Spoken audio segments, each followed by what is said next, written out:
Druski done did it again, and this time he got the Muslims upset. Now we all know Druski, he gonna do a skit on every damn body. He don't really care. But you know, certain groups of people, they just feel like that they are the only ones on earth. And in this skit, he done pissed some people off, y'all. Before we get into that, y'all make sure y'all like, subscribe, make sure you hype this video. And don't forget to hit this Cash App right here, so I could go ahead and get me a sandwich. You know what I'm saying? And the link will be in the description for Street Dad, Geek Dad, Avoiding the Manufactured Mindset, written by me, BIGGKISH. Y'all know Father's Day gonna be coming up soon. Go and get that book for somebody, man. Let's get into this, man. Hilarious video, bro. I want you to know that you have to be more responsible and be more respectful towards us. You understand what I'm saying? Give us the same respect that you give to other people. Give us the same respect you give to other communities. A few days ago, Druski dropped a very controversial video on TikTok called The Old Head Who Never Grew Up and Matured. It was pretty much about an old guy who never left the hood and is still getting clout by attaching himself to the youth.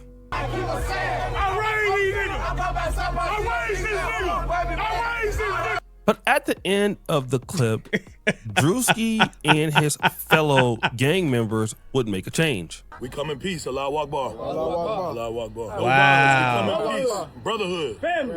Allahu Akbar. And despite making the change to Islam, they have this issue. News. 5 armed gunmen in head wraps are on the loose in Atlanta for attempted robbery. They are considered armed and dangerous, one of which has a history of murder. Now, this paradox was very alarming. Druski. Hey, bro, this ain't no joke. These are facts. And this is why Druski's skit be so funny, because we all know somebody who got 1 foot in the street and 1 foot on it. They be doing their prayer and all of that, but they really in the street. Matter of fact, Omari Hardwick played in a movie called Everyday Black Man. It's the same thing. He portrayed himself, well, I mean, I guess he was really practicing being in Islam or whatever, but he was dealing. He was setting up shop, used the old man for his grocery store as a front so he could hustle out of it. You know what I mean? But this is real life. This is facts. He, who was a thug, converted to Islam. He said men in head wraps. That he was coming to peace. The reality was that all of the guys converted to Islam to appear to be changed men, but in the reality, they continued on with whatever they were doing. That was and allegedly the Malcolm X joint, that was an inside job. Yeah, that was an inside job. You had them saying, yeah, let us handle our business in the family. Nah, that was messed up, bro. Supposed to be the idea of the clip, but instead, I want you to know that you have to be more responsible and be more respectful towards us. You understand what I'm saying? Brother. Give us the same respect that you give to other people. Give us the same respect you give to other communities. And that guy was the only one. I don't know what internet he got, but Druski is doing everybody. He's doing everybody. Want to make the skit. He made it because he feels like he's fair game. He feels like he's made jokes and mockeries out of every minority or non-minority in the world, whether it's blacks, Caucasians, Hispanics, women, whatever the case may be. And for him to feel less guilty, he has to make this type of skit so he feels like he's being consistent with everybody. But here's where the problem is. Islam for many Muslims is the only serious thing that they take in their life. So we see that Muslims were very, very upset. I mean, there's hundreds, if not thousands of videos on TikTok of Muslims feeling very you know why they feel like that? They really would do something to somebody. That's what it all boils down. They would really do something to you. All that love that goes out the window, they put that above their brothers. You know what I'm saying? They put their thing that they have going on above one another. And they would really do something to you. Disrespected that Druski came after him. For example, the one brother with the beard, he was saying that Muslims are already disrespected, already miscategorized, already. So why? I'm scared of them, bro. They sound so peaceful and like, yes, my bro. Boy. would Druski do that? Why would you foster more hate? And the other guy said, listen, for us, Islam is the only way. It's the only truth. So we can't let you disrespect our group. And I thought that was interesting because Druski interpreted the Hebrew Israelites. I'm pretty sure the Muslims thought that was funny. He also did the... For you to sit up there and say you need to show everybody respect and not just, bruh, he didn't just do it to y'all. He did it to everybody except for the U's. Y'all know what I'm talking about, the Jews. I didn't see that skit. I'm ready for that skit. That's the skit I'm ready for right there. Black megachurch pastors. I'm pretty sure they thought that was funny. He's also done whiteface. I mean, there's so many different things that Druski did that was funny. But again, these people only focused on the Islamic representation in the video. Druski. But wait. And what I have gathered is that in America, gang operation in prisons is very avid. Like, you are better to join a gang, and a lot of people are too scared to join like the Bloods and the Crips, and there's like the white versions where it's like white gangs, because it's very dangerous. You have to get jumped in. You do one thing, they want to come beat you up. But when you join the Islamic group, you still have that same protection, but it's peaceful, because Muslims speak a lot about peace, and they don't really do all of that. You don't have to get jumped into a Islamic group. You don't have to get jumped into Islam. This is a very important part of the video, and the young lady really put it together. In the black community, it's very common for people to go to prison and then convert to some level of Islam. That was starting. But a lot of people go to prison and convert to Islam for protection as well. Let's not forget that a lot of people are not serious with that. I remember Charleston White was saying it. It was like, call him out in Atlanta. He said he takes it serious, but the guys that's around him, Rollo, he's like, yeah, he takes it serious, but the guys around him, they don't take it serious. As early as the early 1940s, 1950s. And we know that with El Hajj Malik Shabazz, aka the legendary Malcolm X. He got converted in prison. We also know that at one point Mike Tyson was a Muslim. He was converted in prison. You have the rapper Loon from Harlem. Michael Jackson was one time. He converted to prison. He converted Kevin to prison. Gates, who's been to jail before, he converted to Islam in prison. You got Bernard Hopkins, who was in prison, and then he converted to Islam. Yep. You have Dwight Muhammad Qawi, who was a former light heavyweight champion from Camden, New Jersey. He converted in prison. I mean, there are just so many different guys that are like this. And another example of a person that has converted, maybe not in prison, but on the outside world, is Lil Durk, and also Lil Durk's father. And when you would see Lil Durk right before he got locked up, he was dressing in Islamic or Arabic attire. However, we all know allegedly what Lil Durk was doing.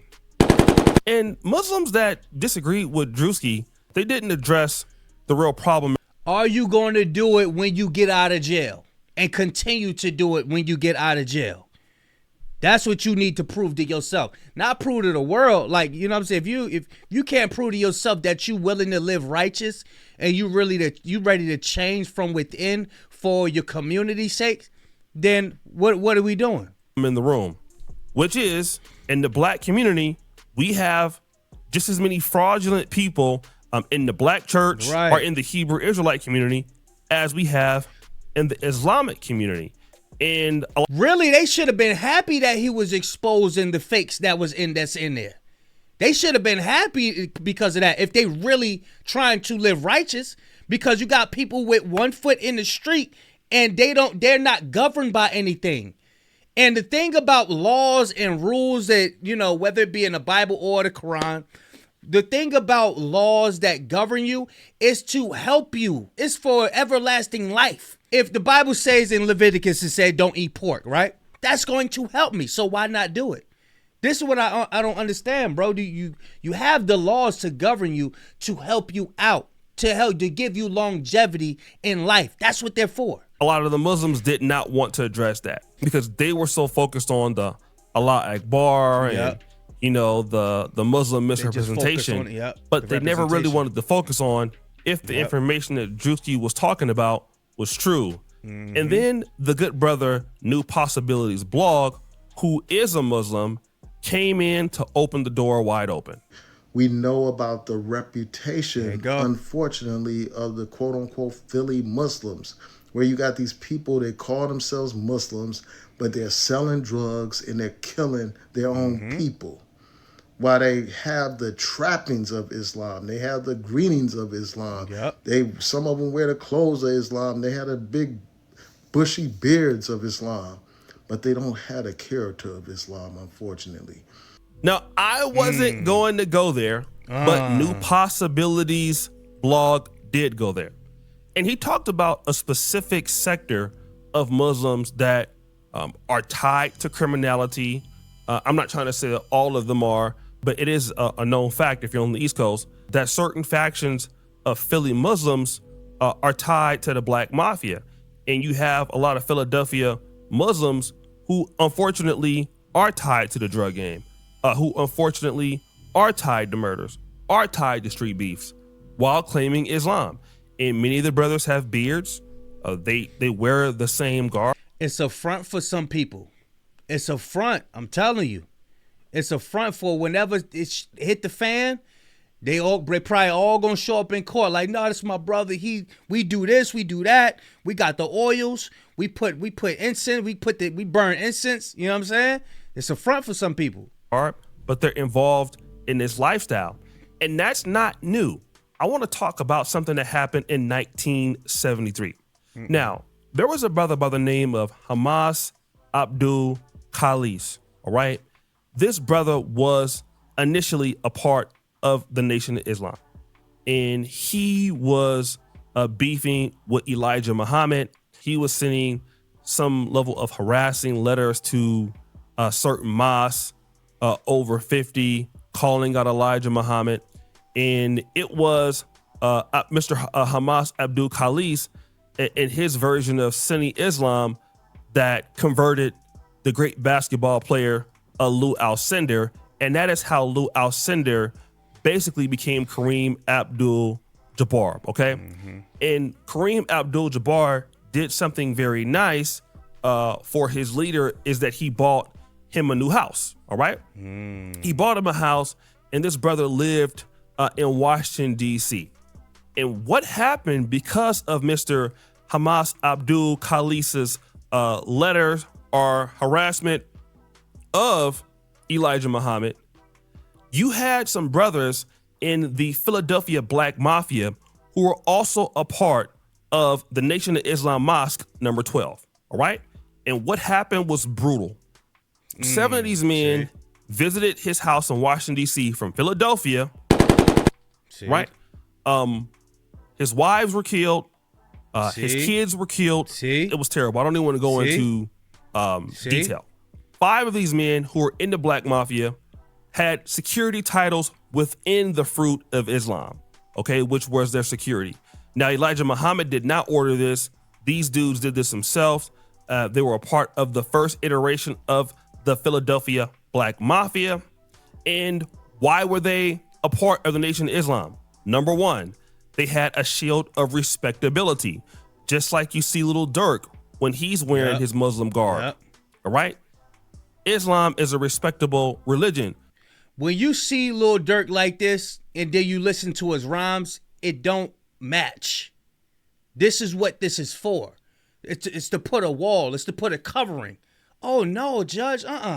This is the real Lil Durk right here. Yeah, all those lyrics that you hear, no. That's what this is for, y'all. These guys like Kevin Durant and Little Durk, they get this respectability by just putting on the clothing. A lot of these brothers are basically still involved in extortion and enforcement while hiding under guise of being Muslim, okay?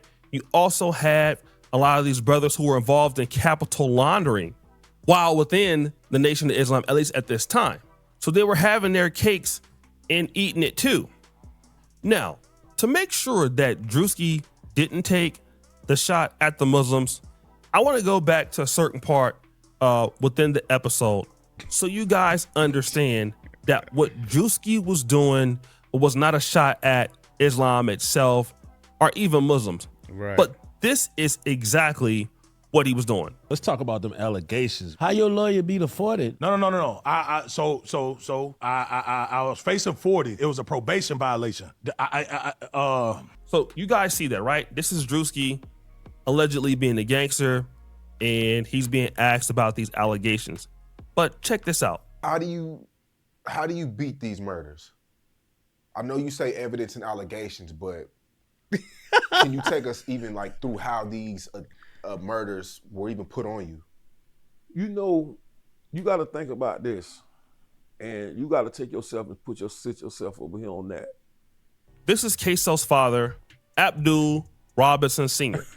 Now, if you can see the style of interview, this is who he's making fun of, because Queso is always trying to look like he's young. I mean, he got tattoos on his neck. He dresses like he's a YN. And so he's also at the same time a Muslim. Druski skits typically cover one actor, but 4 different verifiable personalities. And this is the exact situation that happened here. And I understand that nobody wants to have their religion made fun of, or nobody wants to make fun of things that are close to them. But if you're going to sit around and deny that these things exist in the Muslim world, I mean, I think you're just insane. Look at what's going on right now in Minnesota with the Somalis. And the Somalis largely are all Muslim. And look at what is happening underneath their watch. It's complete chaos. This is not all Somalis, but when you have billions of dollars in fraudulent money coming in Columbus, Ohio, you have all this money coming in through Minneapolis, and then you go around talking about you're the religion of peace, you're the religion of being righteous, but you know what we see here is fraud. And then when somebody... So it's a front. So what Druski tend to do is he makes sketches about being a fraud, bro. Putting on a facade, because there are some Muslims out there that's serious about what they do. They are serious, praying, fasting, treating their brother the way they treat themselves. You know what I'm saying? There are really some real Muslims out there. And it's sad to see that people would, you know, cover themselves up as one of them just to infiltrate, just to, you know, for it to be a cover up for the evils that they're doing. You know what I'm saying? But y'all make sure y'all subscribe, like, hype this video up. Big Kish signing out. I'm going, y'all.